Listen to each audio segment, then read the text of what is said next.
It's recording. Okay, so I just heard you ask before we started the recording, what's the difference between what's an example of an I message and a you message? So in this moment, what we were just talking about is when I heard you say, let's see, now she's taking care of herself. If that was a you message, right? It is a you message, but about another person. So the you message would be, oh, now you're taking care of yourself. Oh no. That's a you message. You're judging the other person. You're taking care of yourself now. That's a judgment of what your opinion, your thought about what she's doing. Now you're taking care of yourself. You could own that judgment and say, well, now I think you're taking care of yourself. Now it's a judgment still, it's a you message still, but you're owning it as your judgment. I think you're taking care of yourself. So that would be a I message. No, that's a you message. It's still a you message. You say I think, so you're delivering your thought about the other person. Okay. I think you are taking care of yourself. And you can be alerted that this grammar is highly controversial, possibly, because I think you, that's an IU. Yeah. Right? But it's a thought, and you're owning the thought. You're aware it is a criticism, it is a judgment, and I'm owning it. I think you're a beautiful woman. If you just say you're a beautiful woman, that's a judgment. I think you're a beautiful woman. You're letting the person know, I think you're a beautiful woman. I realize it's a judgment, and I'm owning it. Still a you message. Because tomorrow you may say, I think you look ugly today. Right? Then you're still owning it. It's your judgment. And, so then the I message would be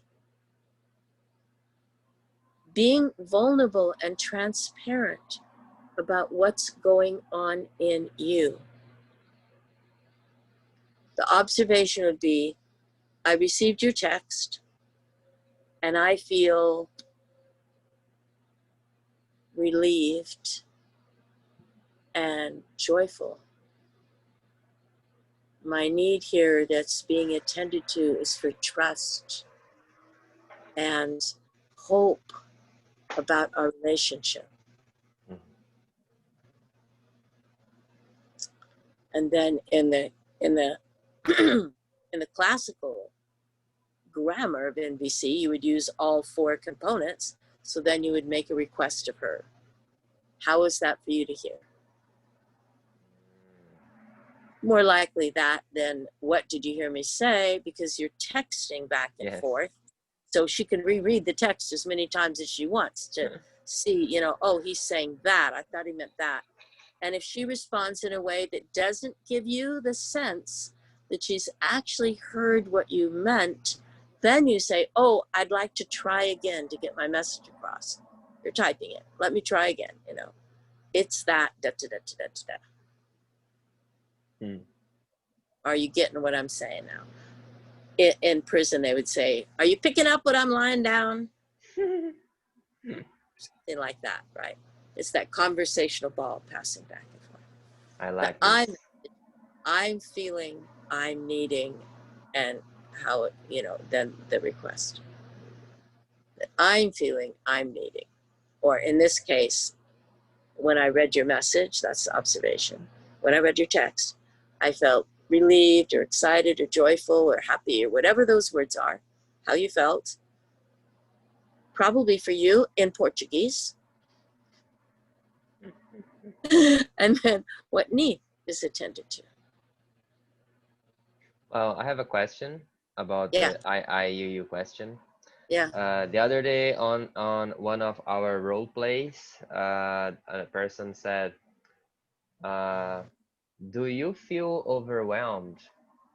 And I thought, well, the other person who heard that question could think, well, he is trying to enter in my mind And then when I heard that question, I thought, wow, that's a you question. Ah. How do I deal with that? I think maybe I started to say, or I said, when the person said, "Are you overwhelmed?" Oh yeah, I was going to say something about add the need.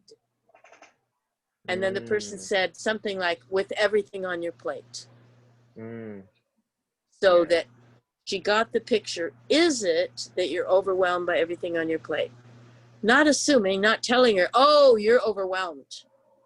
But in the guessing, what the person was saying, I've got this, I've got that, I've got the other thing. And then she said, well, are you just overwhelmed with everything on your plate? Oh, and immediately the person just was like, oh, yeah. And she repeated the word overwhelmed. Yes, overwhelmed. So it landed, because all we're doing is making guesses, and the other person is the authority of their experience. So they will give the information. Yes, this met me, or no, that's not it. Okay. So the idea is to avoid to use like an affirmative sentence with you. So you are feeling overwhelmed. A declaration, yeah. Declare. Okay. Yeah. You are da da da da da. Especially with the verb to be. That's kind of a label, right? Oh, yeah. You're overwhelmed. I think the other day you did that to me. I think you said, we were like in a role play, and you said you are. I think just those two words triggered me. You are da da da.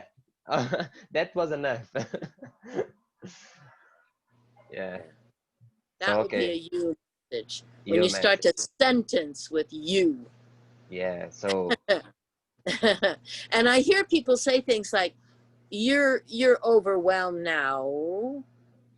You're overwhelmed now? Like trying to make a kind of a question, a declaration question. And sometimes that works, sometimes not. The person will let you know. Wait, I didn't say I was overwhelmed. What are you get out of my brain. Yes. So how would be like the best way to ask that question about overwhelming? I'm wondering, are you overwhelmed? Are you feeling overwhelmed? You want some support or relief or reassurance or some need,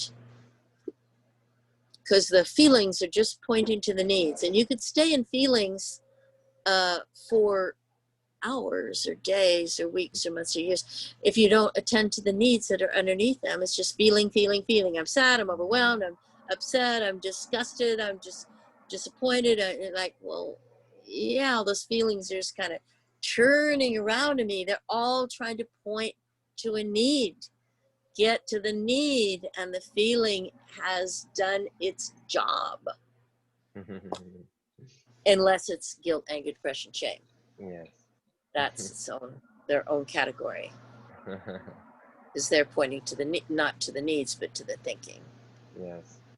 Yeah. Nice. Okay. I'm happy with that. Got that. Yeah. Let's just stop the recording then. Thank you for asking that question.